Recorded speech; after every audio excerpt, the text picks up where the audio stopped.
welcome to episode 9 of Pixel Perfect Gaming. I'm Chris. And I'm Pat.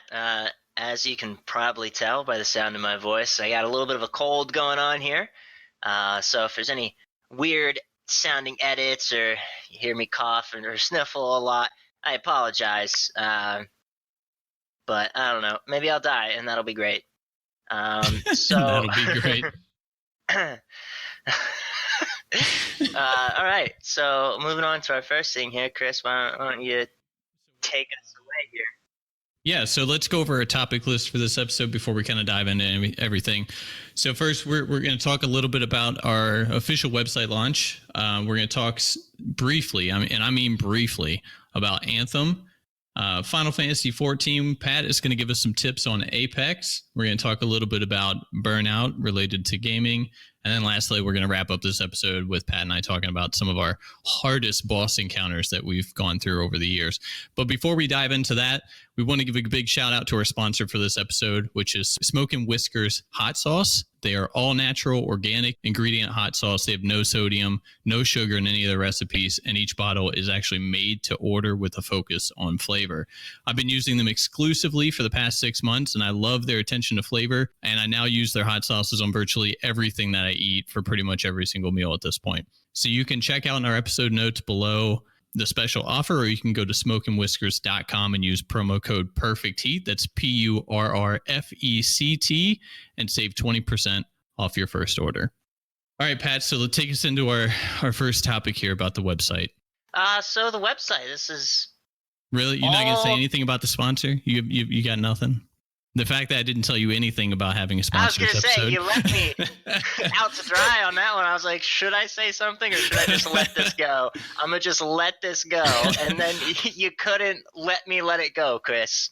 I couldn't. I could hear you typing over there, Googling the website as I was saying it. No, I was messaging you. I was like, what the fuck, bruv? Oh, were you messaging? Oh, yeah. I see the message now. So what's going on here? Oh man! So, so let's talk briefly about this sponsor, because it's not real. Smokin' Whiskers hot sauce is not a real thing at all. It doesn't exist. I thought it was yours. Yeah, I actually just wanted to, hot sauce. Yeah, I literally just wanted to fuck with you a little bit, and so I was laying awake in bed this past week, and I came up with it in my head, and I was like, I'm going to do this on the episode just to fuck with Pat, and I ended up basically talking about my own hot sauce and giving it a label and everything. Well, when you first were like, it's like all organic, blah, blah, blah, I was like, wait a second. Sounds like the shit he makes. Like, this is his hot sauce. He makes? And then you were like, check out their website and like in the description below, blah, blah, blah. I was like, oh shit, what happened? What did he not tell me? Yeah, I was telling Liz about it. She's like, you got to do this. This is so funny. And I was like, I mean, technically it's not true. I mean, I kind of sponsor the podcast. You know, in a way. I'll give it to you. So that was fun. Yeah. So you're not going to save 20%. I don't sell, I guess right now I don't sell my hot sauce, but definitely the website doesn't work. It's not real. Although I do like the name of it. So I may steal that. I don't know. Christ almighty. This time next week, there will be an actual website launched and the whole thing's up there. Speaking of websites, check ours out. Chris has been working on it now for a couple weeks. Chris did 99.9% of the work. The work that I did was, hey, Pat, check this out and tell me how it looks. And I went, cool, looks good, or, eh. And then he worked with that. So I was a huge contribution to the website. But no, all Chris, 99.9% him. It's really cool. Check it out. He did a great job on it. Let us know what you think of it. We've gotten some feedback on it so far. But we'd love more. We're always open to feedback, so hit us with it. Yeah, so there's people that are actually in our Discord server. They got first look to the website, and they gave us some feedback on it, and everybody was very happy with it. They all liked it. I didn't have anything I really had to fix or work on. Mostly everything I've worked on and fixed was just stuff that I find that annoys the crap out of me, and I can't not fix it. Pat, you may end up we do have a blog on the website as well, which I've started a couple of posts for that. But I think, Pat, you may be trying to look into doing some of that as well. Is that right? That's true. I'm just trying to figure out the blog life, bro.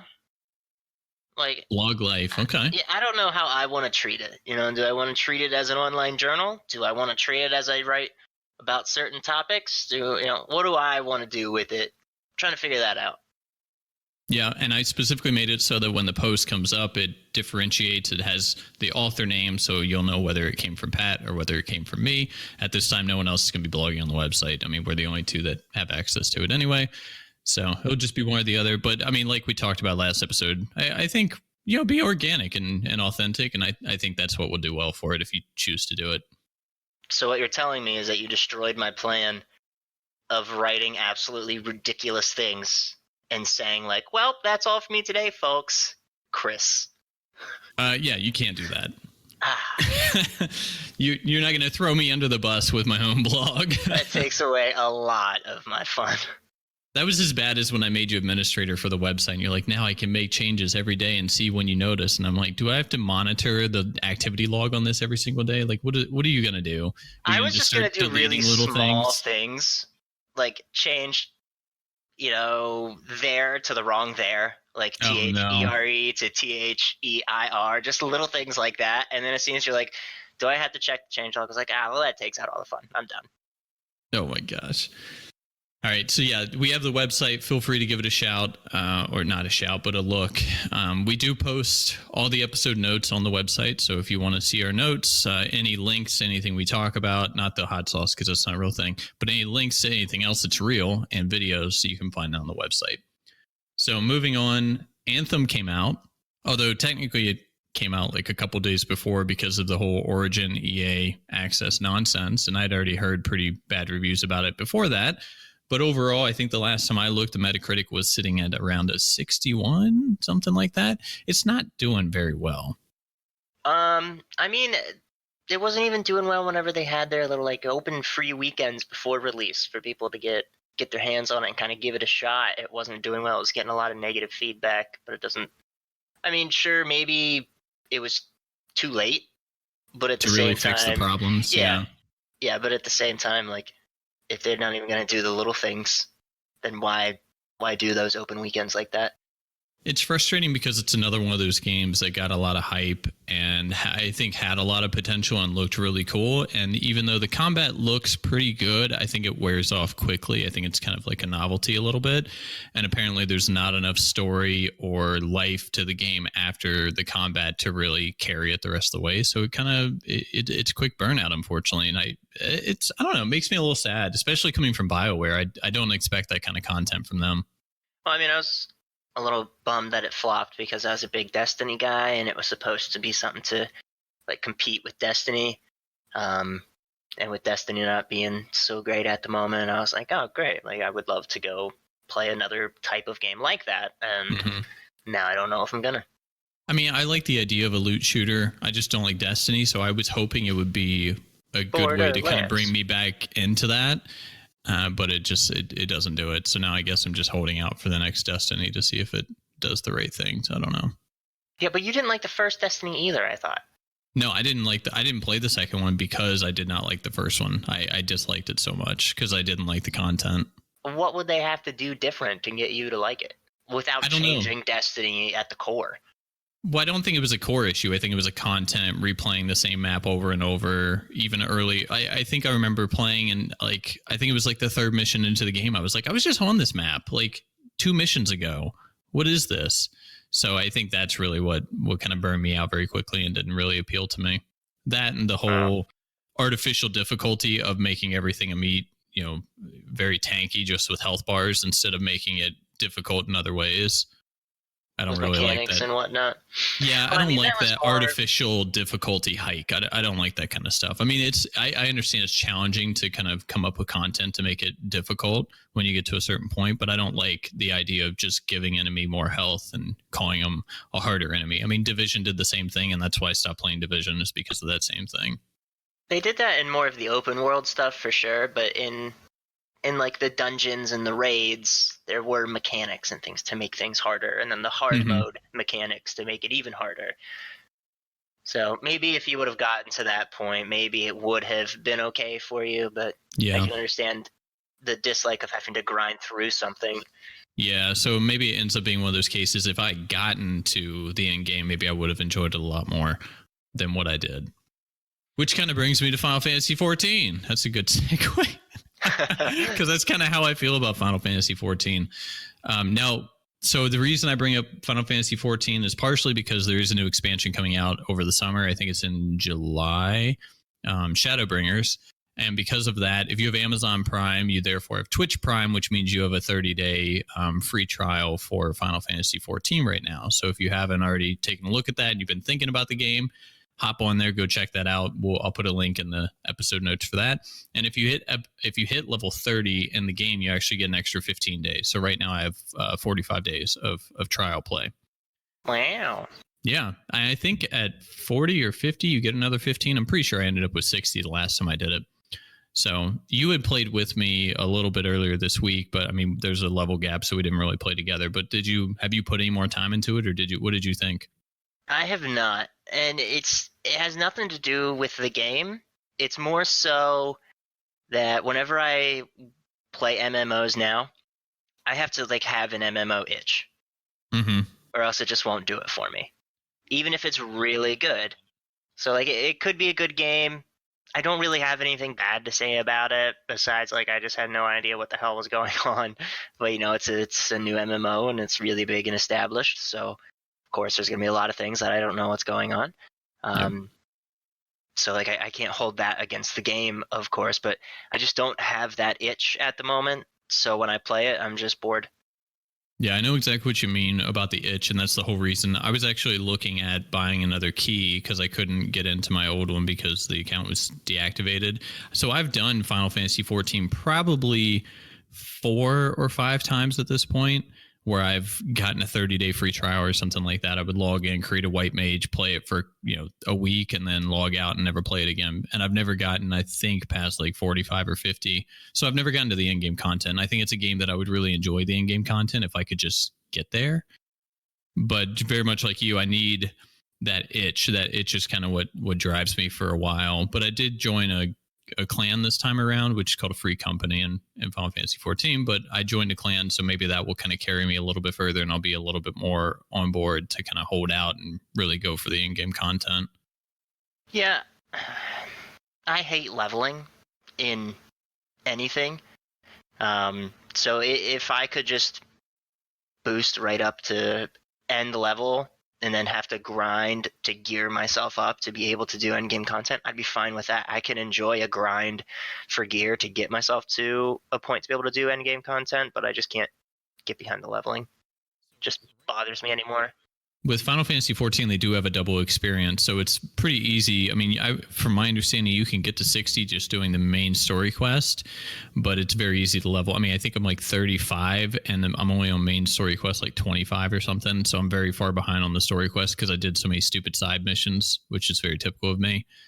Another MMO that you could hit and level pretty quickly is Lineage these days. I think max level, at least last time I played, was 99, and you can hit 90 within probably like 4 days, 3-4 days. And we're not talking like 10-hour days of grinding. We're talking like, just casual play. You can hit 90 and then you're just grinding the last 9 levels in gear. But that's bullshit. That, for me as a Lineage player, that it takes away from Lineage at its core. Like if they do it for Final Fantasy, I get it. But for me, that's not how I remember Lineage. But I mean, that's the problem with MMOs. The player base gets old and the people stick around. And then to have new players, you can't catch up with the content. So you have to do something to supplement that gap, right? Necessary evil. Yeah, pretty much. I mean, that's just how it works for any kind of seasoned MMO at this point. So, but I'll continue to play it and check it out. I don't mind the combat or anything like that. I know it's slower than some of the other MMOs initially, but I know it ramps up around like 45, 50 from what I've read multiple times before, because you get a lot of skills that are off the global cooldown. And so your rotation gets a lot more advanced. Whereas right now it's just like, oh, everything's on cooldown together. So we use one ability and then we wait 2.5 seconds, which is probably what you experienced as an archer when you were first playing it there. So, but yeah, it is a free trial right now. So feel free to give it a try. If you end up joining, give us a shout on Discord. I'll play with you. Maybe, unless you're terrible, then I won't. But I'll, maybe I'll try it. Why? I don't know. We'll see. There's one guy out there who's like, well, I'll play it, but I'm probably going to be really bad at it. But at least Chris will play it with me. And then he just dropped that bomb on him. Okay. Well, that's fair. I still stand by it. You know what? I'm not a fence sitter. Okay. I'm making a decision. I'm standing by that. So Pat, we wanted to talk a little bit about Apex tips. You've won a couple games. You've been playing it a lot more than I've been playing it. So what do you got for us? Yeah, I mean, I'm a pretty big fan of it. Me and Pegs have been playing it quite a bit. Also, shout out to Pegs. Congrats on the child, buddy. Yay, fatherhood. Yay, Pegs. Yeah. All right, so. Goodness gracious. Anyway. Apex tips. So I got a couple here. All right. Some of these tips are ones that I've picked up from tip videos. Some of them are just ones I've kind of figured out myself, and or things that whenever I'm grouped with random teammates, they do, and I'm like, no, don't do that, and I get like annoyed by them. And then I remember back to our toxicity in video games episode. I'm like, don't be that guy. Be supportive. Yeah, Help exactly. them. Help them, and then I leave the game. Nurture them. My first tip is, in my opinion, it's best to try to consistently use the same weapons, because in this game it has predictable recoil. The guns always recoil in the exact same pattern, kind of like CSGO. So if you use a gun a lot and learn its recoil pattern and you're good at controlling it, you can basically make it so there's zip recoil, which I think is cool in one sense. It's like you're rewarded for sticking to guns and really playing it through, but then in another sense, I don't like it because gun recoil isn't necessarily predictable. Right. It doesn't feel organic when it's like that, right? Yeah. And also, sticking to weapons here, you can use two weapons. Whenever I first started playing, I was like, all right, I want one for like close range and one for like long range or medium to long range. That's not how I do it anymore. The way I look at it now, because long range in this game isn't much of a thing, at least at the moment, because there's only one weapon in the game, and it's what is it called? Supply drop. The thing comes from the sky. It's a supply drop. Can have special weapons in it. And there's a special sniper in there, which has the potential to one-shot kill people. But it's like the only sniper that can. And it's just way too easy in this game to slide behind cover, heal up, and then you've let everyone around you on the map know where you are. So it's not too great to run around with the sniper with the sense of, I'm going to pick people off from long range. At most, you probably want to stick to medium range. But the weapon setup that I try to use is I try to stick to my one gun that I'm comfortable with in most situations, like the Hemlock. I'm a big fan of the Hemlock. And then my secondary weapon I keep is my finisher weapon, because guns in this game don't have big magazine capacity unless you get upgraded magazines. So if you don't have an upgraded magazine, you're stuck with the base clip. Some of them only have like 13, 16 shots in there, and that is not enough to always put someone down. So if you have a gun that you use a lot and you're consistent with, you can hit them a lot with, you can then switch to what I call my finisher, which is something that pumps out a lot of damage like one bullet, so like a wingman or a shotgun. So something to really get them low, switch over, finish them off with that other gun. That's a big one for me. Well, and to touch on, so we had talked about the spray pattern. So one thing I just wanted to kind of shout out, there's a website, which I think I'd shared with you, apexdata.gg, which they break down the stats on all the guns and you can compare them, but they also show the spray patterns of every gun. So you don't need to go out there and use every gun and learn the spray pattern. They actually have it on the site, so you can see specifically what the spray pattern looks like for that type of gun. You can also add attachments to it to see how it changes the gunplay for that gun as well. It's only a matter of time until they have like simulation websites where it just has the gun on full auto and you try to just move your mouse to keep it in one place and it tracks your progress and how well you're doing it. That'd be an interesting idea. Yeah, we copyright that. If anybody does that, we're suing the shit out of you. Yeah, intellectual property. It's mine. Next one, flanking. Gunfights are drawn out in this game, so it's not good to always be sitting behind the same cover, peeking out the same one or two sides all the time to shoot at somebody. It's going to be easier for them to flank you, easier for their teammates to flank you. What I found a lot of success with is popping out 1 or 2 times in one spot and shooting at people, chucking a grenade, and then making a big flank around their side while they're trying to dodge the grenade. They usually don't see it coming because they're expecting you to keep popping out at that one spot. And so when you run around them on the flank, you can usually down 1 to 2 people of their team by doing that. And then if your team's there to back you up, that's a 1 fight. Lastly, I got 2 more. Jumping at the end of your slide keeps your momentum. Pegs taught me that one. I slide everywhere in that game. Flat ground, downhill, uphill. It doesn't work very well, but I'll do it. But if you're sliding down a hill and then right before the hill starts to level out, if you jump right at the end there, it's almost like Titan skating in Destiny. If anyone who listens remember that, you just kind of glide forward straight across the ground really fast. It's a good way to keep your momentum up, and especially if you're trying to run away from a team that has the drop on you. Then lastly, my biggest tip, in my opinion, is it is a team game. Play with your team. Ping good loot that you don't need. Ping body armor. Don't be afraid to toss your teammates your extra shield cells, extra health packs, anything like that. Don't be running off on your own, trying to be the hero, trying to 1v3 other teams. Now, you can do it, but you got to be really damn good to do it. If you can play with 2 people consistently, or even just communicate clearly with randoms, you will find so much more success on playing as a team. Focus firing, letting your team know if you're going for flanks, calling out where you all want to go together. There's just a lot more success with doing that. And those are Pat's tips.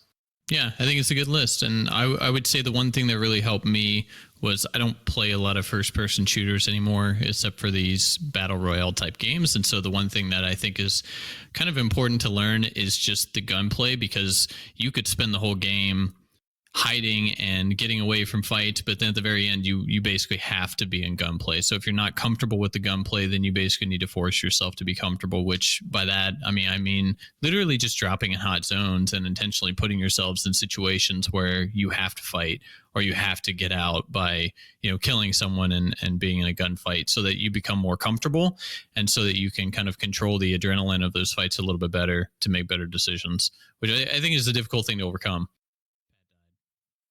Sorry, I was having a coughing fit.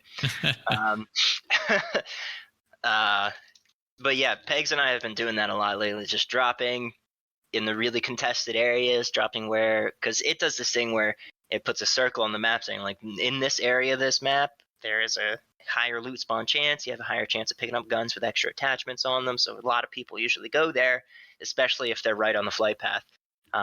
So we've been trying to jump to those areas lately, knowing that our chances of getting out aren't that high, but it's going to be worth it because we're going to be learning to play in those more high pressure situations. And we've been getting better at it, like noticeably, and it's been enjoyable.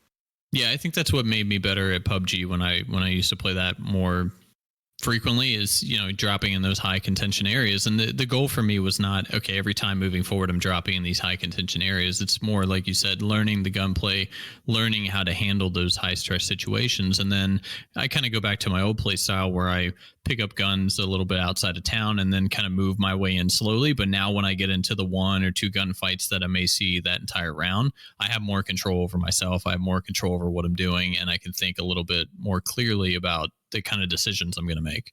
You're a lot more prepared for it. Yeah. Whereas, right before, I haven't played a lot of Apex, but like initially, we would drop outside, we get one gunfight, I freak out. I'm like, shit, I don't know what to do. This is a grenade at my feet. And I'm like, I'm dead. This is it. I don't know where to go from here. I don't know if I muted quick enough on that sneeze, but I really tried. It was one of those, it just crept right up on me. I didn't even feel it coming. But yeah, whenever we first started playing, we were like, all right, we'll try to just get looted to the teeth, geared up, and just slowly make our way in, avoid fights, wait till we're one of the last 2 or 3 groups, But then we'd we'll lose those fight fights there. at the end because Yeah. we didn't have the experience with the gunplay that we needed. I mean, we would lose, and it's not always that we would lose because our accuracy wasn't good. We'd sometimes just get out strategized on how to do the end portion of the game or how to do a fight because we didn't have the experience that we needed to, survive those fights or do what we needed to do. The flanking. Yeah. That definitely was a big component of it. So We I never think, flanked, and we always got flanked. yeah, and I think that's a big component. And I think just getting in there and being uncomfortable and learning from situations. I think when you end a round, it's important to think about, okay, what did I learn? Whether it's I'm an idiot, I moved too, I went way too aggressive, or I didn't stick with my team or whatever. And not to say that you're not going to have teammates sometimes that aren't terrible, but you need to look into what you can control and kind of what you can do a little bit better. You can't really control the aspect of everybody around you and what they decide to do with their gameplay. As is life. I was going to say, that's probably hard to hear for a lot of you, especially those league players out there. You cannot control the other lanes that you do not play in. Chris. But Pat, you can't control what's happening in mid. Chris. Okay? You can't even control me as a support. All right. I'm Sona. I do what I want. I got an instant feedback report today from reporting somebody, and I haven't felt that good in a while. Okay. What does that mean? Instant feedback report from reporting someone. So we had a game, and someone was inting. So if people don't know what inting is, it's intentionally feeding. They're intentionally running into the enemy team and dying, giving them a bunch of kills and money, so that way the game is harder for their team and the enemies can just steamroll you. So we had a guy doing that. And we still dragged this game out to a 47-minute game. Like, if he would have just stopped being a jerk for 5 minutes, we really would have been able to win that game. Everyone was playing well, and even though the other team was way ahead of us, they weren't good at pushing their advantage. But at the end of the game, we all reported him. I'm pretty sure a lot of people on the enemy team reported him because in a 47-minute game, his kill he was a part of 4 total kills. I think it was 1 kill and 3 assists and 16 deaths. Wow. And so we all reported him intentionally feeding. And then I was sitting at my screen, and about 2 minutes later, I get a little notification that pops up. It says instant feedback report. Someone that you have recently reported has been punished for blah, blah, blah, blah, blah. And it's just letting you know, like, hey, you reported him. We did something about it, and it feels good. Although the real question becomes, okay, what do they do? Like, ban his account for 24 hours so he'll be back on tomorrow to fuck you up again? I can be okay with that, though. They did something. And doing something is the first step, because maybe that was his first time getting caught doing it and actually having a punishment put on him. So now if he does keep it up, he basically has had his warning, like, boom, here's your slap on the wrist. We see it's happening. If it keeps happening, it's going to be a worse punishment. And I'm okay with that. Something happened, whether it's chat muted, whether it's 24-hour ban, week ban, whatever. It progresses from there. Yeah. I mean, I would agree. Doing something's better than nothing at all. Yeah. So let's see. Our next topic for this episode is game burnout, and kind of, in a way, maintaining relationships while being an avid gamer, that type of thing. As far as the game burnout, I kind of picked this topic and sent it over to Pat because this is something I do all the time. I mean, you had mentioned in a previous episode that I very much go through phases where I am on all the time. I'm playing all these games with you guys, and all of a sudden, where the fuck is Chris? Why hasn't he been on? What's he doing? Does he want to play? And you send me a message. I'm like, nah, I'm good. Yeah. Apex. Yeah, I haven't been playing because I've been playing Final Fantasy 14. You know that. No. Final Fantasy 14 just started like 3 days ago, bud. Yeah, you're right, I guess. I guess I do burn out pretty quickly from games. So, wanted to start the conversation of, Pat, what do you do to maintain your relationship with your fiance and still find time to game? I mean, what kind of sacrifices do you have to make? What happens? What does it look like for you? My fiance is an absolutely amazing woman. And no, this is not me sucking up, because she doesn't listen to this, so she'll never hear it. And she understands that I need me time. This is my hobby. I need time to be able to do it. and she's totally cool with that. We basically just like to exist in the same room together. We don't always have to be doing something to like directly together. Don't always have to be watching a show together, whatever it may be. My computer is out in the living room where the TV is, so she can be sitting watching her Grey's Anatomy or what the hell ever, and I can be playing games, and we are content with being in the same room together.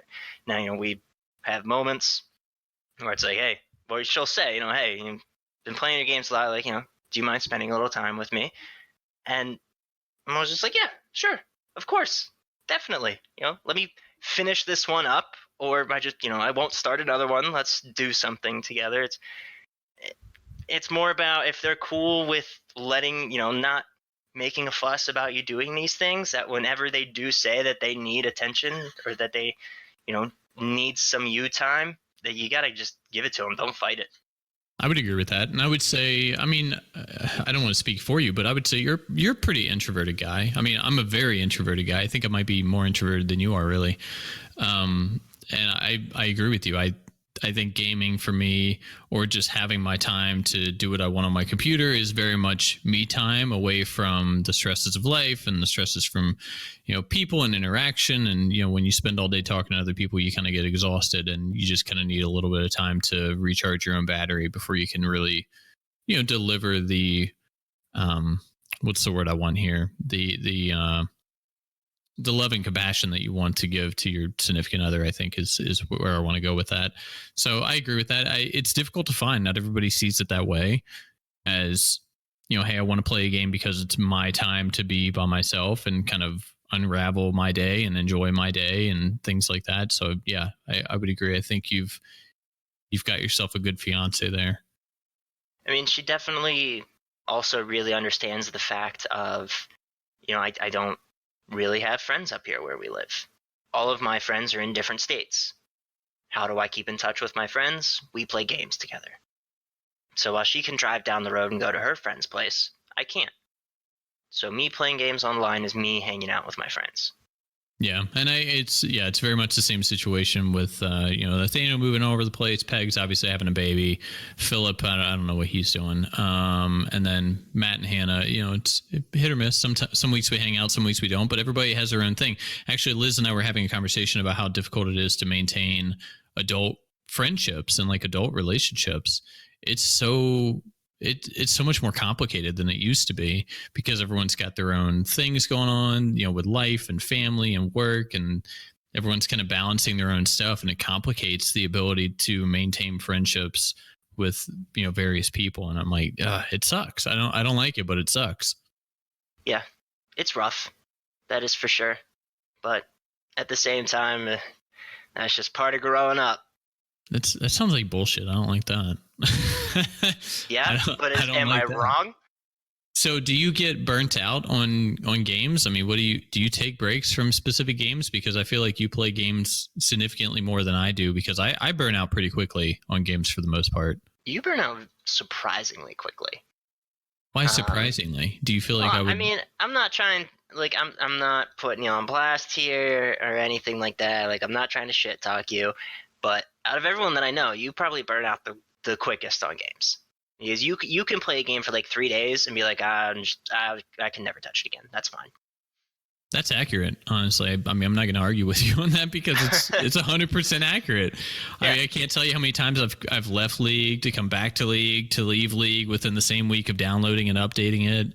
It happens all the time. I burn out very quickly on games, it seems like. Very, very quickly on games. I don't know. I definitely do burn out on some games, like very grindy games like World of Warcraft. As much as I used to love that game, I basically had an addiction to it. I would go through points of burnout where we're trying to progress through this raid, or the next raid tier is coming out, or it's a new expansion and you got to gear up for the first raid. And I'm just going as hard as possible to try to get all the possible gear that I can to be ready as possible for it. To where I just eventually hit a point where I'm like, this has sucked all the fun out of it for me. Like, I can finally do this raid, but I'm so burnt out on the game from having to do all these things to be able to do the raid that I don't want to anymore. But things like like League, I don't really get burnt out on League. Mhm. I have fits where I get burnt out on it, but I'm back at it a day or two later. I don't know why. That's what's Again, I think it's surprising that is how do you not burn out on League of all games? I think it's the The competition. competition, the competitive nature of it that you think keeps driving you into it over and over again. Yeah, I really think that's what it is. Because, I mean, League really is the same thing over and over and over again. It's the same 5 people against 5 people on the same map, doing the same thing. The only thing that changes is the champs that you play. I mean, they try to keep it fresh with updates, buffing and nerfing things to shake up the meta and whatnot. But I'm an 80 carry player. I'm always playing the same handful of champs no matter what. But I don't know. I don't really burn out on it. See, I burn out on virtually everything. Virtually everything I play at some point, whether it be a couple days or a week or two, I burn out. Like let's give a recent example. I haven't finished Kingdom Hearts 3. I don't plan on it. I'm sick of it.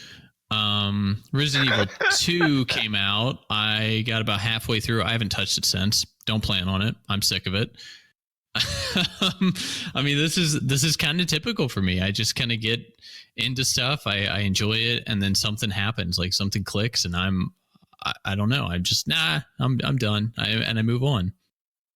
All right, so minus Lineage, what game have you probably stuck with the longest? That I would stuck with the longest. For those that don't know, Chris was a big Lineage guy back in the day. He said in an episode, him and his buddy would take shifts on the computer playing. Yeah, I mean, I probably grinding up those levels. I probably have, like, if I broke it all down, it's probably 5,000 or 6,000 hours in Lineage, realistically, over a 10-year period. I can't think of anything outside of Lineage that I've devoted anywhere near that amount of time to. I would say the only thing would be like maybe Binding of Isaac I've put a lot of time into, but I haven't played it in like a year, maybe a year and a half, because I'm burnt out on it. I don't want to play it. I don't know. It's a really, I get in my own head with this stuff, and I think you've heard me rant about this before with League specifically. I get into my own head with this stuff, and I get to a feeling, I get to a point where I feel like I'm wasting time, and I'm not putting my time to use on better things that I could be doing in my life, and I'm just wasting it on a video game, and I need to stop. And so I kind of get into my own head about that type of thing, and then that pretty much begins the burnout, and then I step away from there. So, have you always gotten burnout on games like this? No, or is this something that's come with age? I don't think it necessarily came with age. I think it came with a mind shift. With like a frame of mind more. I used to not really be cognizant about how I spent my time at all. Thus, 5,000-6,000 hours of Lineage. I also wasn't very cognizant of my money. Thus, who knows how much money I've given to Lineage, you sons of bitches. So I didn't really pay attention to that stuff. I think it's when I started to realize that, there are things that I want to accomplish in life and goals that I want to work towards, and time playing games is time taken away from those types of things, that it really became kind of conflicting to me. And so I struggle with the idea of, gaming as a hobby, and games should be fun, and I should really enjoy it, because when I'm playing it, I kind of feel like, I'm taking my time away from something else I should be spending time on. So I have like an internal battle, basically, with pretty much everything I play. So what is it that you go off and do then? It kind of depends on you know this about me. I get into like projects that I really want to work on, and I get into them 110%, to the point that it's almost exhausting to everybody around me. So it kind of depends on what I'm working on at that time. At one point it was YouTube, and I got burnt out of gaming on YouTube because it was just so much extra work for very little return, and it just didn't feel worth it. So it really just depends on what I'm working on, or what project I'm working on, or what I'm trying to do. I think a big part of the problem is that I don't relax as much when I play video games like I used to. I don't find them as relaxing as I once did. And I think that's a big issue. Like, the only games that I can really play through and really enjoy and really devote time to are JRPGs, because I find them just outright relaxing. Whereas a lot of other games are very stressful to me, and my anxiety goes up, and I don't want to deal with that. I like the stress. You like the stress. See, I don't need the cortisol in my system. No, thank you. I'll pass on that one. I can deal without it. Now, games like, so, I mean, saying I like JRPGs, but I'm not going to finish Kingdom Hearts 3 is kind of like, well, what the hell? That doesn't make any sense. Whereas Kingdom Hearts 3 is a little bit different for me because I'm done with it. I can't watch any more fucking cutscenes. I can't do any more of the watch a cutscene, walk 5 steps, watch another damn cutscene, and then have no idea what's happening. I'm so over it. I can't do it. I'm near the end of the game. I think I have like 3 more bosses to fight within like an hour or 2, and I'm just not going to do it. I haven't touched it in weeks. I have no intention. I'm going to uninstall it. Like, I'm so over it at this point. I was actually talking about it to Nathaniel, and he thinks that him and Ashton are probably going to do the same thing. Like, they're not even going to finish it because they just don't want to do it. Yeah, I heard it's not all that good. I mean, I know I hyped it up in my own head as to what it was going to be anyway. So I think my expectations were extremely high, but I feel like even if I didn't, I still would have been disappointed because it just did not deliver what I wanted. So I just hope that they don't do the same thing to Final Fantasy VII. That would crush me. I would quit gaming forever. It's extreme. Well, until a mod comes out and fixes everything that they messed up. Because that's how we do things now. The developer makes a game, it's garbage. The modding community is, they're responsible for fixing it. That's how it looks anyway. Jeez. So, jeez. I forgot what I was gonna say. My brain just stopped. Sick brain. I mean, there are a lot of times during the week that I look at my Steam account. And I don't know if I just get bored easily now because I look at my Steam account, I look at games that I have, and my library is extensive, and I'm just kind of like, I don't want to play any of this stuff. And like I mentioned earlier, I've played Final Fantasy 14 4 or 5 different times, and yet I still have to replay it again. Well, I don't know, man. Like, what would it take for an average game to not burn you out? Because for me, like with Apex, I'll get burned out on it playing it by myself, but playing it with friends, I won't. I don't know what it is. Well, I mean, Apex is a little bit different for me. I mean, while it's different every single time, it doesn't have enough depth of content because it's very repetitive. And I think that repetitive nature of it kind of takes away from me. While it is different every time, like I could drop in a different spot, I could get different weapons and playing different players. Like there's a lot of things that are different, but in its core, it's the same game that I've already played 150 times. And I think that repetitive nature kind of takes away from it a little bit for me. And I'm not competitive. I'm very not competitive. I couldn't give a shit, honestly. And I think that is probably what ruins those types of games for me. But whereas you're very competitive, so you constantly want to be in there and you want to win. I'm comfortable playing for a while and then just being like, all right, well, that was fun. And then just hopping off. And that was my day. See, I don't know. I love me some winning. I mean, I'm trying to be competitive with the leaderboards in Diablo 3. And I haven't touched it in a couple of days because I'm just working on Final Fantasy 14, and I'm thinking about like I just need one more Greater Rift, and I'm on the leaderboard. But I'm like, I got time. Or is it really worth the grind to get that one position? Like, what does it do for me? It doesn't really do anything. Is my time better spent playing something else that's more enjoyable than running the same Greater Rift 15 times or Nephilim Rift 25 times? I don't know. Yeah, I'm really surprised that you went with Diablo 3 as long as you did. Yeah. Me too. I've outlasted everybody at this point, which is very unusual. Oh, yeah.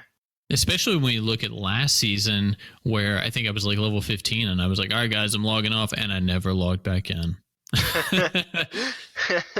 We had a full party of people. I was like, all right, I'm going to call it a night. I'll be back. I'm not coming back. No, I'm not doing it. I'm done. I don't know. It's very hit or miss for me.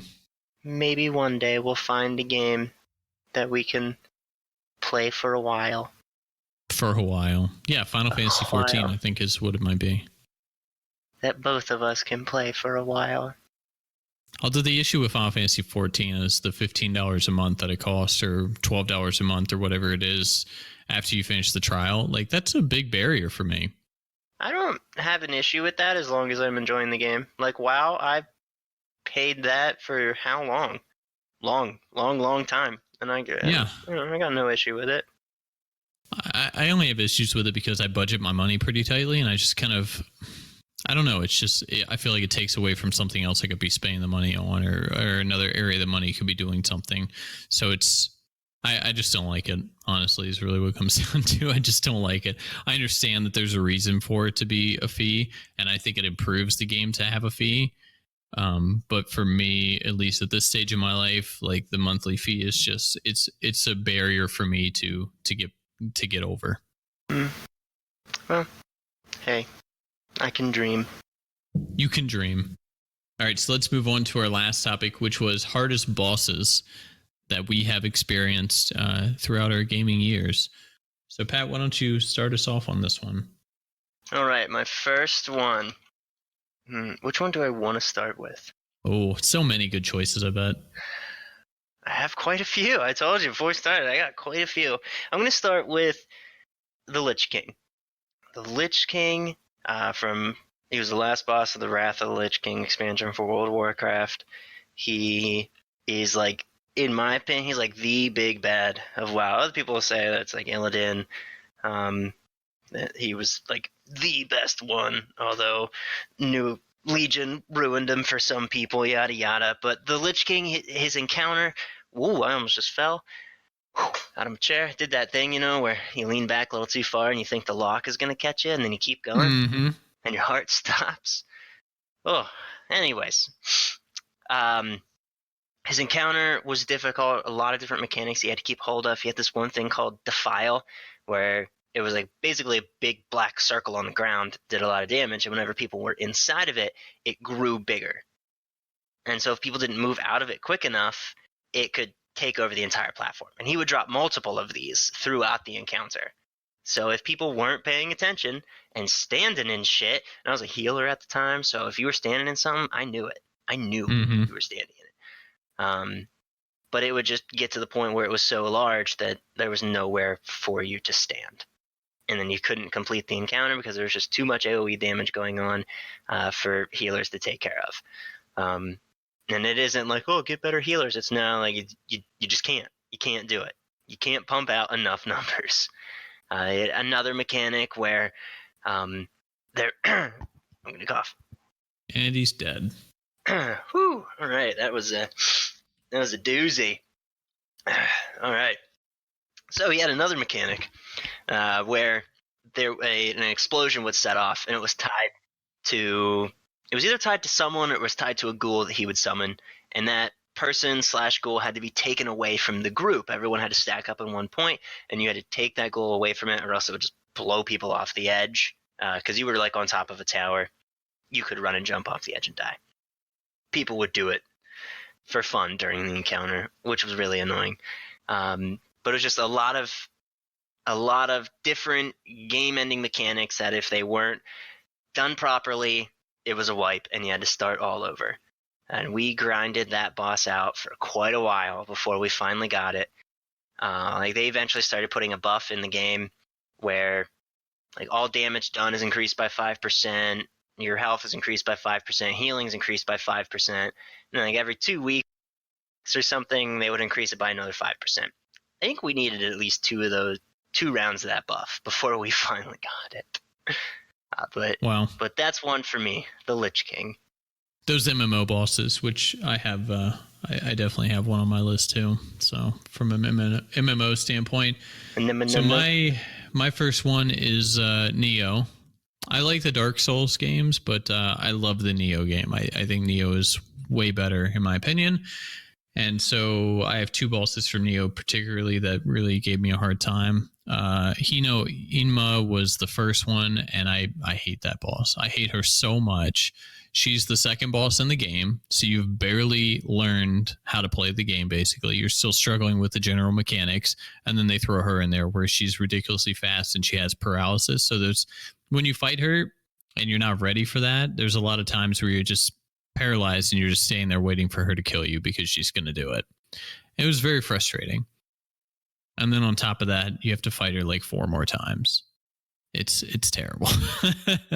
Gross. Yeah, it was a pretty nasty time. That's probably one of my least favorite bosses from that game, honestly. So what else you got? I've never played Neo.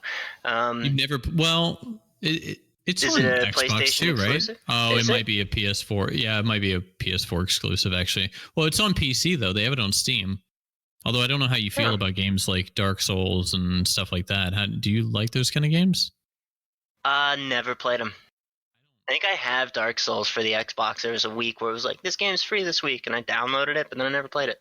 You've never played any of those? Yeah, I don't have anything against it. I'm very surprised that you've never played any of them. Like, is there any reason why you haven't played them? I mean, you have to know how popular they are. My reason is whenever I boot it up to play a game, there's just always something else I'd rather play. Wow. Take that, Dark Souls. Yeah, get wrecked. Rip. All right. So I can't believe you've never played any of them. What's next on your list? Next for me is going to be Devil May Cry 3. The two brothers. Whenever you first enter the big old tower that pops up in the city. Have you played Devil May Cry 3?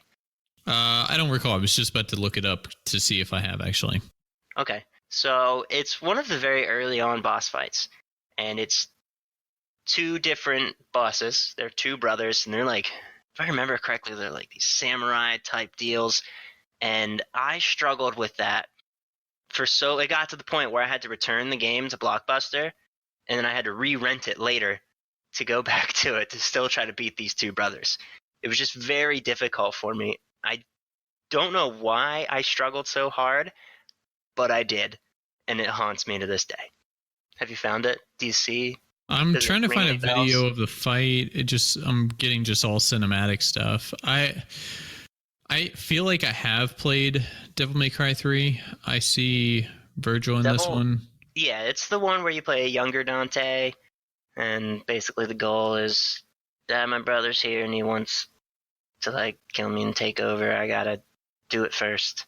Yeah, I think I've played this one because I remember playing one of the DMCs with Virgil, and it. Yeah, I don't know. It was such a long time ago. It's hard to. I don't know what is happening in this video. I can't find a boss fight video though. Well, then it's fake. I made it up. It's all in my head. Doesn't exist. It's not a real thing. All right. So Two Brothers was tough for you. Another one for Neo for me. Last one for Neo. I mean, there's quite a few bosses that were really obnoxious in Neo, but the other one that really stands out to me is Yuki Onna. She's I think she's like an ice princess or something. I don't know what the story is in that game. It doesn't matter to me. I'm just out there to kill stuff. She's probably the hardest boss in the game for me. She's ice-based. She's fast. She can close the distance really quick, and she's just generally annoying.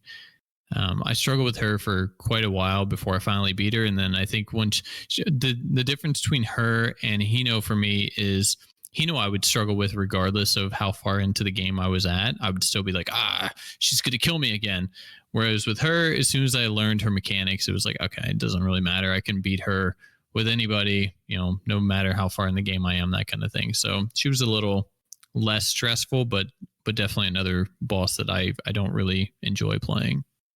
Now you said she's ice-based. Do elements matter in that game? Not really. It's just to kind of differentiate the boss. Not so much from that standpoint, though. No. Gotcha. Okay. The worst part with her is she has a charge move, so you can get a lot of distance away, and she can close the gap and then stab you and immediately do a grab, and it does a ridiculous amount of damage. It's very fast and it's very difficult to dodge. I'm waiting for us to have an overlap here. I don't know if we will. You've seen my list, I think, so I don't know that we necessarily will have an overlap. I haven't seen your list. Oh, I thought you had. Okay. Well, I what is your didn't look next at one? it. I mean, I saw where it was, but like I didn't read Oh, it. you didn't actually read through it. I see. Okay. Yeah. Next up, which one do I want to say next? I'm gonna go with Resident Evil 5. You've played Resident Evil 5. You want to take a guess? The only thing that comes to mind is like a tribal mask fella That's the only thing I remember from that game. I don't know. What is it? Nah, it's Wesker. That's like the very end, isn't it? Yep. I don't remember that being Yep. particularly difficult. I remember like some tribal mat, but I don't think they were bosses. They were just like annoying enemies or something. Oh, Wesker was so difficult for me. I think I told you that I always played through it co-op. I always played through it with my friend Cody, and it took us so long to figure out that shoot your rocket at him, and he'll catch it, and then that's when you can hurt him. Nope. We would just shoot at him. He'd be like, dodge, dodge, dodge, matrix, matrix, matrix, and then we'd be like, all right, run away, try again. Like, I don't know if it was because it was actually difficult or if it was just because we were stupid. But either way, it was difficult for me. Difficult enough that you remember it anyway. Yeah. Yeah, I don't remember that fight. You don't remember the fight like at all? No, I don't remember that fight at all. Honestly. You're outside. You're no longer in like tribal looking area. You're at like some factory or something. You're outside running around. Yeah, and that's it. You're just outside in this like factory looking area, running around, shooting at him. He's dodging it, walking at you all slow and cool with his glasses and his big old trench coat. Yeah. I mean, I think I remember part of it, but I don't remember it being particularly annoying or anything like that. I don't know. Yeah, doesn't really stand out for me. I remember it. And it was annoying. And it made the list. So the next one I had was Ninja Gaiden. Alma specifically, which I put in the notes as a very aggressive all caps note, which I know you saw that one because you yelled at me for my language, apparently. Yes. So Alma in this game, and this is Ninja Gaiden 1 on Xbox, not like the original on, what is it, Nintendo or Super? I don't even remember what console it's on. But she shows up twice, and both forms are equally annoying, in my opinion. Second one probably more difficult, but both are equally annoying, and I don't know. I was big into trying to do speed runs for that game back then, and getting to her would ruin my speed run pretty much every single time because she was that frustrating. So I hate her to this day. She's really done some emotional damage, huh? Yeah, I have to go to counseling now, and they ask me what's going on, and I talk to them about it, and they're I don't know, they're more so conflicted that I'm worried over a video game character, and I'm like, you don't understand. You never fought her. You don't know anything about her. You don't know. You don't know. And then I bring my Xbox in, and they're like, no, we're not going to do that today. And I'm just like, I pay you $250 an hour. We are going to do what I want to do. I have a save point nearby. We're going to do it right now. You have to see what I'm talking about. You'll understand. 6 tries in, you will understand. That hair you have will be gone. Oh, man. So that's how I felt about her. Next up for me is I'm going to go with Diablos from Final Fantasy VIII. How much of Final Fantasy VIII did you play? I've completed it multiple times. Okay. So you're talking about when you do, what is it, like a lantern, if I remember correctly, and it summons him? Magical lamp. Yeah. Magical lamp. Yeah, that's what it is. Yeah. It was very difficult for me. It was a very, very long time before I actually completed it, and wasn't eventually just... Because what I would do is, if I was to restart the game whenever I got it, I would try it. If I failed, I'd say never again, and I would just move on. You would never bother with it again. Like, I guess I'll never have them. I don't know. Yeah, I wouldn't bother with it until like I had to bother with it. I remember stumbling upon it on accident and being like, oh crap, I'm fighting a demon. What is happening? Oh, I remember the first time I hit use magic lamp. And started playing dun, dun, dun, dun, dun, dun, dun. I was like, oh no, What have I done? Yeah. I'm like, what's happening? I don't remember the last time I saved.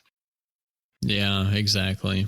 Yeah, I don't remember it being particular. I mean, I remember it being a really neat fight. I think it was like in just like a black void or something, if I remember correctly, but it was, I don't remember it being that bad. Didn't he use Demi a lot? I feel like he used Demi a lot, at least based on my memory. Yeah, and I think back then I didn't like the spell Demi because I didn't know how it worked, and I was just kind of like, no, not that spell again. It hurts so bad. And I was like, well, nowadays I'm like, well, the more health you have, the more damage it does. So, but then you draw it, and you use it on him and it does jack garbage. He gets to pick the rules, not you. I mean, he came out of a magic lamp. Okay, he's the genie here.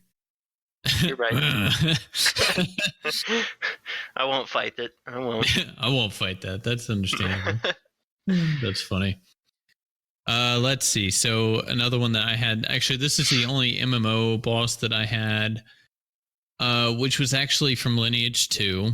And we had talked about this on, I was going to say on stream, but we don't stream. So we had talked about it. I don't know. I think we were playing Final Fantasy 14 or something.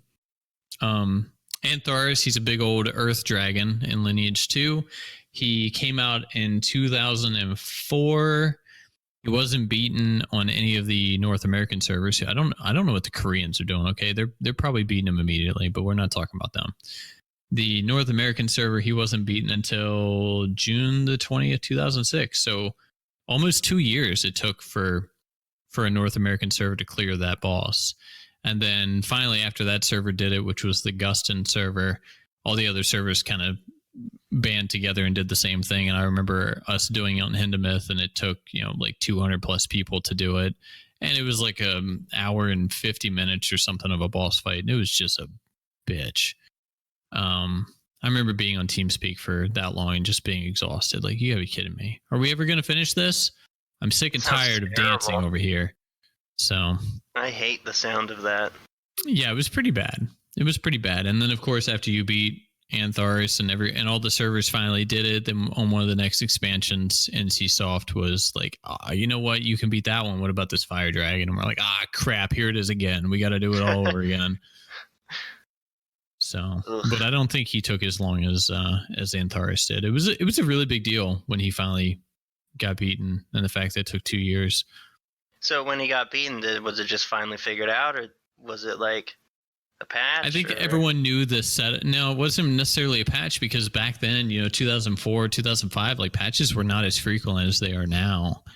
So we weren't getting patches every week or every month for that matter. We were getting patched like every year, like once a year we were getting a patch. So If it was something broken, it was broken for a long time.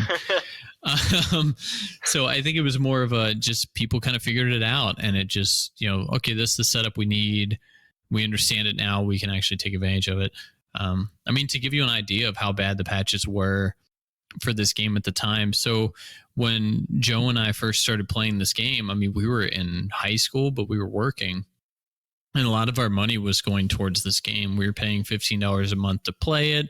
But on top of that, you have like money farmers, basically like Chinese money farmers, that would sell the money online instead of grinding for the money, because it was so outlandishly stupid hard in this game. We would actually pay our actual money to get money in the game.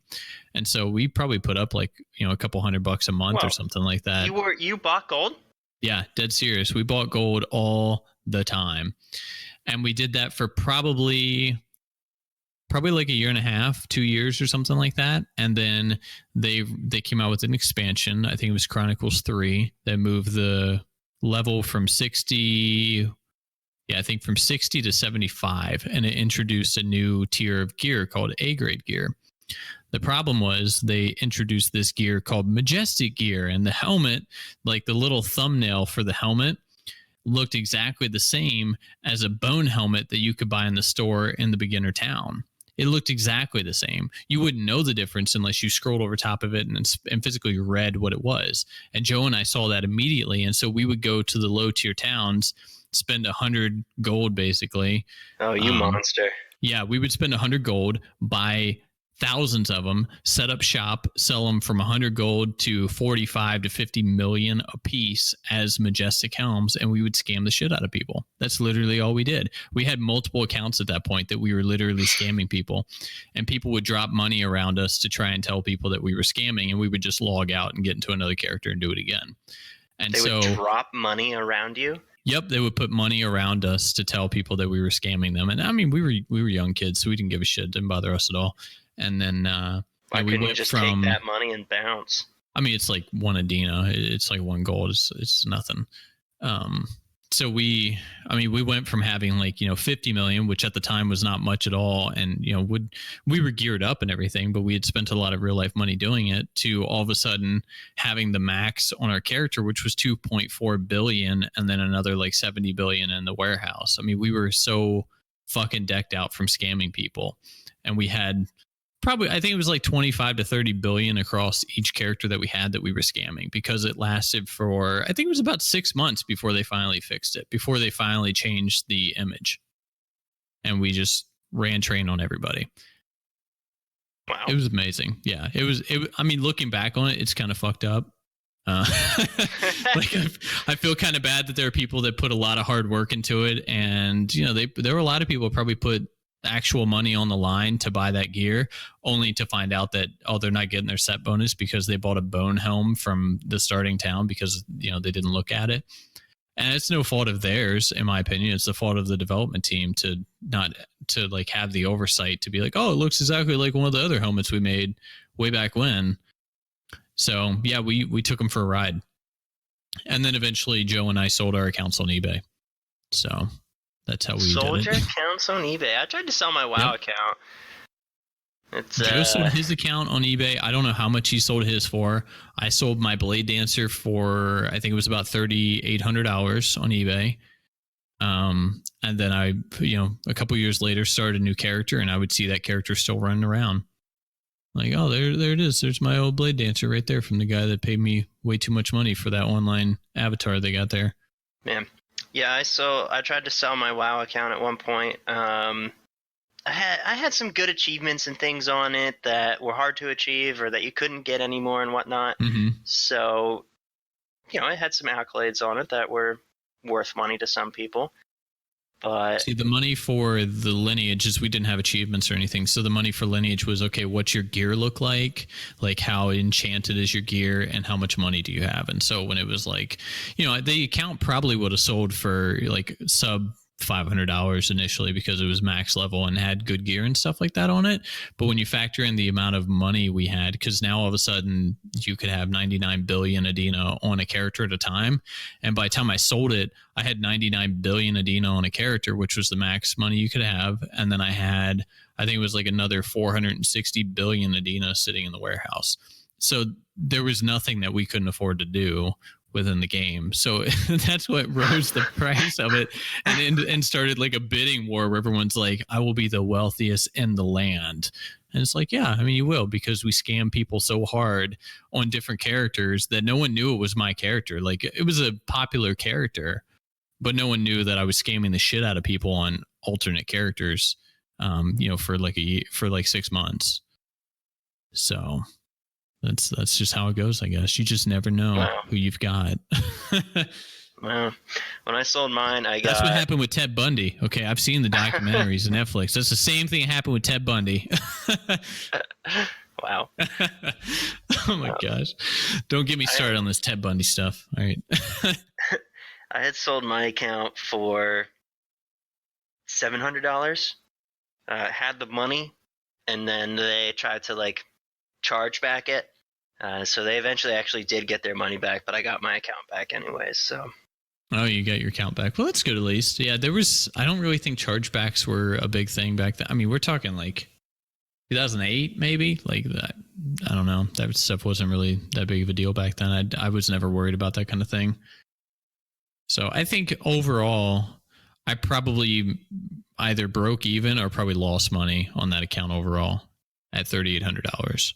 That's probably how much money. Like, I probably put about that much money into you sold gold your and account stuff. for $3,800. $3,800, and I probably broke even or actually lost money. That'd be my guess. Like, if I had to add up how much gold I bought on that game before we got into that whole scamming phase, yeah, I probably spent that much at least. Money down the drain. I don't even know what to say right now. I know, it was before loot boxes. The gambling wasn't even in the game yet, and they still had me. Those damn gold farmers, those Chinese gold farmers. Someone bought your account for $3,800. Oh, I mean, when you've got that much money on it, they could literally, with that kind of money in the game at the time, I don't know about these days, but at the time, I mean, you could risk, because when you try to enchant gear in that game, you could get to +3 without breaking anything, but anything over +4, it was like a 70% chance, and the percentage went down like 3% every time after that. And the gear wouldn't just not enchant, it would break. So you would spend 50 million for a set of a set of dual swords, and then you break it at +5, and then all of a sudden you're out 50 million gold again. Which at the time was, we're talking like $80 in real life money.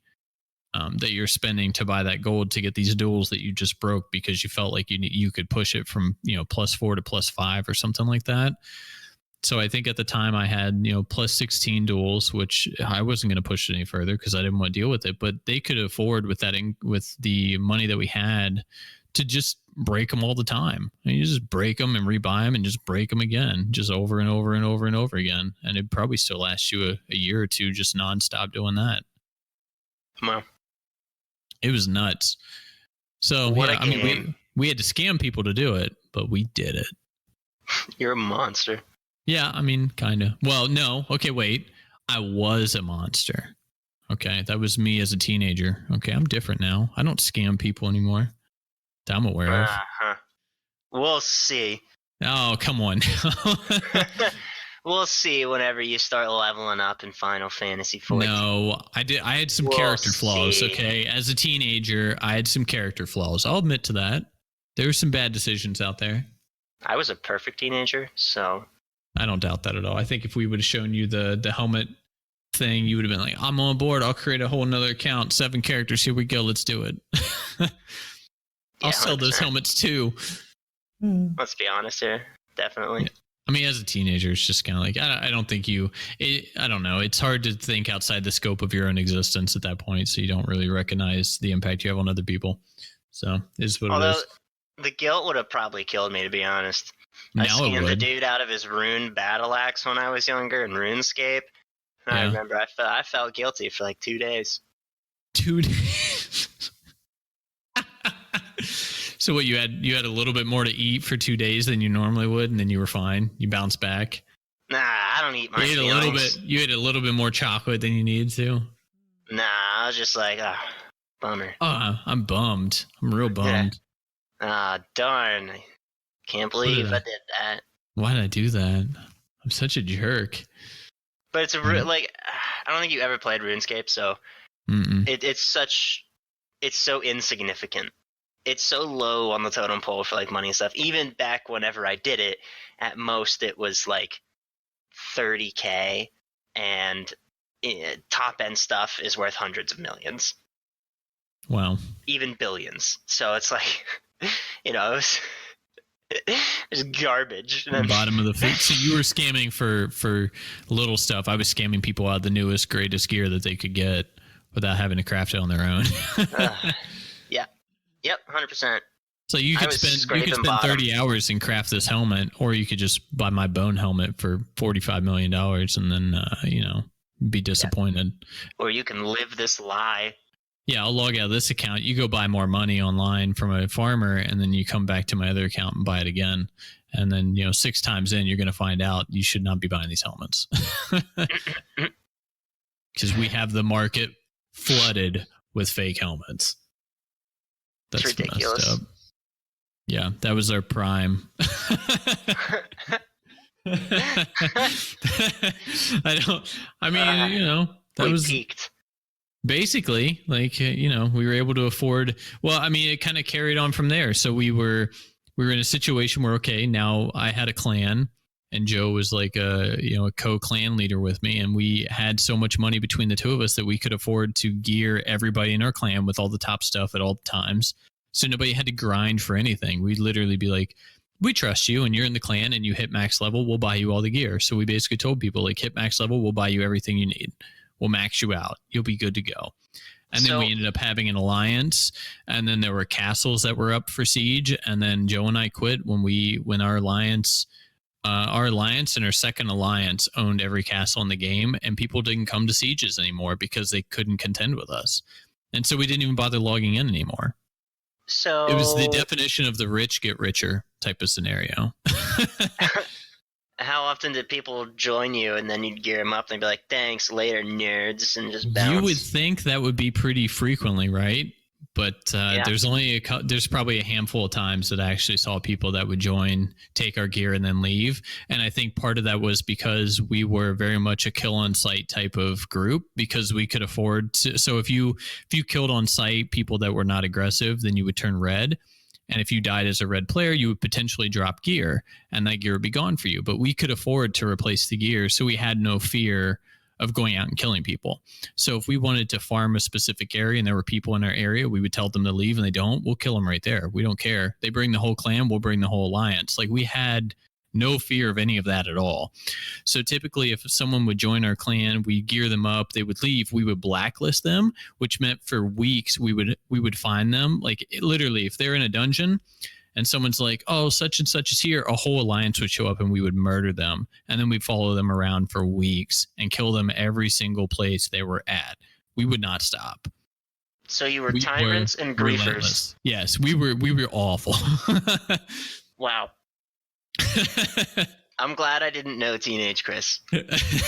we were terrible. It was like, oh, this guy that stole our gear like last week is here, and we're like, let's go. Everybody stop what you're doing. We're in the middle of a raid boss. We're like, nope, we'll come back to this, guys.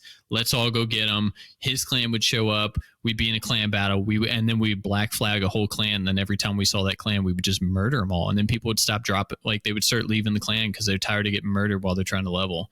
And we didn't care. We're like, nah, we do what we want. I mean, we'd have members that would come to Joe and I and be like, I turned red and I dropped my +10 dagger, and I was like, that's fine. We'll get you another dagger. Let's enchant it tomorrow. We'll get it to +11. No big deal. We can do it. So that's what we did. Guys were absolute animals. Yeah, we were complete monsters, honestly, when it came down to it. And that's ultimately why we quit, is because we became such, I don't know, we had such a dominating presence on the server that no one ever tried to do anything. Like, they stopped contending with us. It got to the point where we would go to grinding zones and be like, hey, we're doing this raid, or hey, we're stealing this room, and people would just log off. You'd be like, this is mine now, and they'd be like, yeah, okay. like, where's the fun in that? Like, we have no contention. People don't show up with their alliances anymore. Like, no one does anything. So I'm like, no one shows up for the sieges. They would look at the sieges and be like, we had one castle that we didn't own out of 7, and we just didn't want to own that one. And so the only siege that was actually active every week would be that one. People would show up for that one, but no one would ever sign up to come after our castles. And it's because it was just disgusting what we would do. So people just stopped. And it's like, well, this kind of took the fun out of things. This isn't fun anymore. I quit. Yeah. You're the one that made it not fun. Yeah, we literally ruined it for ourselves without realizing it. Yeah. Oh, jeez. Yep, we definitely did. We're terrible. That's hilarious. That's just how we played back then. I don't know. I'm at a loss for words. You took it to another level. You're welcome. I'm glad things like that didn't exist in WoW. Not to that extent, huh? No. It was terrible. So, all right, what else you got on your list? That was the last one I have for my my hard bosses. That was your last one? I mean, yeah, for the most part, honestly. I mean, there's some like super bosses and some games here and there that have been particularly annoying, but nothing that really stands out. So, all right, I'm gonna throw 2 more out there then. One of them is Yogg-Saron, who is also from World of Warcraft. He is an old god and very hard for his time. He had a mechanic where I think it was 15 minutes.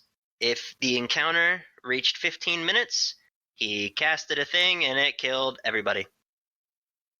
So there was no like enrage timer, and you could try to finish him off through his enrage timer, just by spamming massive heals and shields and all of your, damage mitigations and whatnot. Nope, it was, you've hit the timer and now you're all dead.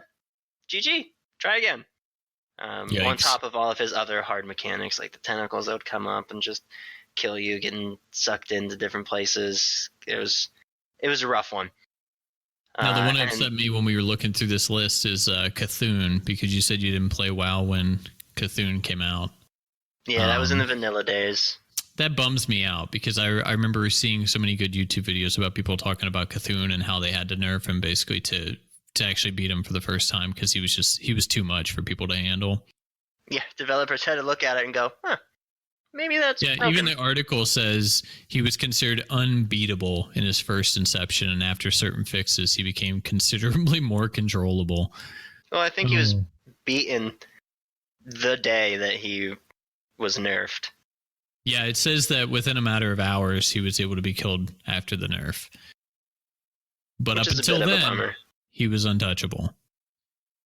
Now, it's did they nerf him too much, or had everyone just spammed it so much that whenever it was toned down even a teensy bit, they just had it so down pat that it was finally Or was over? it a boss that just, like people complain they can't beat it? Maybe it's just not meant to be beaten within this time frame. Like maybe you just have to wait for another expansion before you can actually go back and get after it. Maybe you put it in there intentionally designed to be unbeatable, so that you really have to unbeatable, so that you intentionally have to wait for another expansion to do other things and then kind of go back after it. Nah, fuck that. What? I don't want I like that idea. I want to be able to beat everything within the expansion with the When it things that comes I am out? provided within the expansion. I mean, that makes I wanna have sense. to I could wait until the understand that next frustration. expansion. Yeah, remember that content re-released? You'll have so much fun doing it whenever we release our next content. Like, come on. That's I mean, bullshit. I guess it does seem a little underhanded to be like, hey, we're releasing this new boss in the expansion, but you're not going to be able to beat it until 2 years from now when we come out with our next one. So don't even bother. Yeah, no. So I guess that makes sense. I could understand why they nerfed it. They probably did nerf it too much if it took a couple hours, though. Honestly, within the nerf, I think that's too quick. I would still want it to be like a couple weeks, At least a week minimum. At least a couple days. Not, hey, patch dropped. Hey, it's done. And that couple hours was just them fighting at the one time, and they're like, "We did it." Yeah, we're done. Yeah, I can finally live my life. How long did the hard bosses in WoW take? I mean, if you're fighting through, how long does the encounter take? Well, I don't really know on average. I mean, some bosses would take you 10 minutes. Other bosses would take you like 20 plus. 20 plus. See, in Lineage, we were kind of used to the hard bosses being like, okay, guys, let's make sure we clear at least an hour and a half, but maximum like 3 hours because we're going to be here for a while. Well, I mean, that was just a boss, though. Like an entire raid could take you many hours. Now, is that entire raid doing multiple bosses, or what are we talking about? Multiple bosses within the raid, yes. Okay, I'm talking about a single boss encounter. I'm talking about like, hey, we're going to fight the big old earth dragon Intharis, so we're going to fight, the fire dragon, and it's going to take hours. Like, we can expect at least an hour and a half of our time is going to be dedicated to this one boss, just literally standing in its arena, beating it to death, and trying to stay alive. Pass. What? It was you fun. gotta go to the bathroom? You don't. What if you need to get a drink, grab a snack? No, you bring all those to the desk with you, okay? You bring an empty jug to pee in. I was gonna say, is this one of those like, Mom? Yeah, exactly. It's one of those. Yeah, it's one of those situations. Exactly. You buckle up for it. You put your Depends on. Before you get the raid, everyone got their Depends on. Yeah, we're ready. We got our Depends on. And then you go raid. Well, I don't need an excuse of raiding to wear those. Wow. I don't. Wow. My secret's out. Secret is out. I put them on whenever we record the podcast. I don't know how long we're going to be here for. I mean, that's fair. We never really know. I like when we started, we're like, we'll probably keep it under an hour. And virtually every time it's like over an hour at least. It's like, oh my gosh, what have we done? I mean, we're encroaching quite a lengthy one here. Start. I mean, I hopped on at 3:37. We probably started about 15 minutes after that. Yeah, we're probably an hour, 20 minutes or so over right now. We're doing all right. it. Well, what's your last one for hardest boss fight? All right, one more. I'm gonna throw out Terramorphous from Borderlands 2. Okay, big old worm boss. He would pop tentacles up from the ground and smack you with them, and they'd one-shot you. it was meant to be a raid type encounter in Borderlands, and it was like super endgame stuff. It was before they raised the level cap. The level cap was 50 at the time. He was level 52, and he was extremely hard before the level cap raise and before any like exploits and things like that were figured out. I mean, there was eventually a point where I had it on farm. I would kill him in 30 seconds with a different combination of sitting behind a certain rock and shooting him with a certain legendary sniper rifle while using the bee shield. And, you know, it just made it trivialized it. But before those things, very hard, very difficult. So I'm looking at a wiki for it, and I mean, the mission is called "You Will Die." Seriously, I mean, it's accurate. I think in this case, yeah, it was hard. I wish that, I mean, you know, you could like artificially do it by just leveling yourself to only 50 and then going in and doing it, but when I know so is that I what can we're level gonna up do? higher, We're gonna dude, go to 50, and we're gonna do it because I'm not familiar with this. stop teasing me with Borderlands. It's like I every always episode tell now. you I'll play it with you, and you just always dangle it in front of me. Do I even own Borderlands 2? Did we cover this? I don't know. I need to check and see if I even own it. Honestly, I'm gonna look right now. You probably do. I think I just own the pre-sequel, if I remember correctly. Yeah, I just own the pre-sequel. I don't own. You don't even Anything own the else? original? No, I don't even own the original. What are you doing? I'm a beginner at this. You know, this is my first time gaming. You sicken me. What a response. And just kick it up a notch. Did you like Skyrim? Were you a fan? It was okay. Wow. There was a game that came out this past week, a free-to-play game. It was a mod off of Skyrim called Enderal, I believe it was. Enderal Forgotten Stories. And it was a whole separate world, a whole separate story, revamped like skill system and stuff like that. I was curious if you'd be into playing something like that. Although I will say I've played 65 minutes of it, and I'm never going to play it again. Not surprised. You know, if you ever want to play a game with me, you're not allowed to play it without me. What do you mean? We have to start it at the same time, or else you're going to be like, yeah, like I downloaded this game and I really enjoy it. You should come play it with me. And I'll be like, all right, cool. And I'll download it and be like, all right, let's play. And be like, meh. So the good news is I haven't played any more Final Fantasy X. Like, we're still in the same spot with that. Yeah, but my example is going to be Apex. I updated it. Yeah. Well, it probably wasn't even a willing update. It probably just background updated. Uh-huh. Yeah, I needed to get an origin for something. I don't remember what it was. So I Exactly. updated it while I was in there.